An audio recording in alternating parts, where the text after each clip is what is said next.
Matthieu, chapitre 1. Voici la généalogie de Jésus-Christ, fils de David, fils d'Abraham. Abraham eut pour fils Isaac. Isaac eut Jacob. Jacob eut Juda et ses frères. Juda eut Péretz et Zérar de Tamar. Péretz eut Hétzrom. Hétzrom eut Aram. Aram eut pour fils Aminadab. Aminadab eut Nachshon. Nachshon eut Salmon.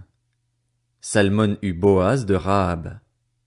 Boaz eut Obed de Ruth. Obed eut pour fils Isaïe. Isaïe eut David. Le roi David eut Salomon de la femme d'Uri. Salomon eut pour fils Roboam. Roboam eut Abijah. Abijah eut Asa. Asa eut pour fils Josaphat. Josaphat eut Joram. Joram eut Ozias. Ozias eut pour fils Jotham. Jotham eut Akaz. Akaz eut Ézéchias. Ézéchias eut pour fils Manassé. Manassé eut Amon. Amon eut Josias.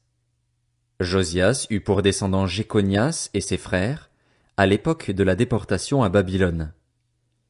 Après la déportation à Babylone, Jéconias eut pour fils Shealtiel. Shealtiel eut Zorobabel. Zorobabel eut pour fils Abiud. Abiud eut Eliakim. Eliakim eut Azor. Azor eut pour fils Sadoc. Sadoc eut Hakim. Hakim eut Eliud. Eliud eut pour fils Éléazar. Éléazar eut Mathan. Mathan eut Jacob. Jacob eut pour fils Joseph, l'époux de Marie, de laquelle est né Jésus, qu'on appelle le Christ. Il y a donc en tout 14 générations depuis Abraham jusqu'à David, 14 générations depuis David jusqu'à la déportation à Babylone, et 14 générations depuis la déportation à Babylone jusqu'au Christ. Voici de quelle manière arriva la naissance de Jésus-Christ. Marie, sa mère, était fiancée à Joseph.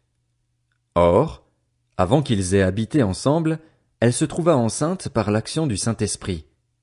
Joseph, son fiancé, qui était un homme juste et qui ne voulait pas l'exposer au déshonneur, se proposa de rompre secrètement avec elle.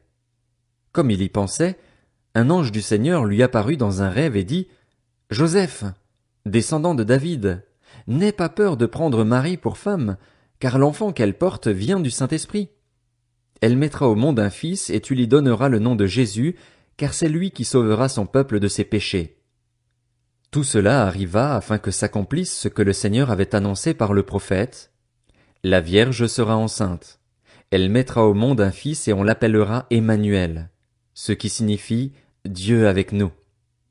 À son réveil, Joseph fit ce que l'ange du Seigneur lui avait ordonné et il prit sa femme chez lui, mais il n'eut pas de relation conjugale avec elle jusqu'à ce qu'elle ait mis au monde un fils, premier-né, auquel il donna le nom de Jésus.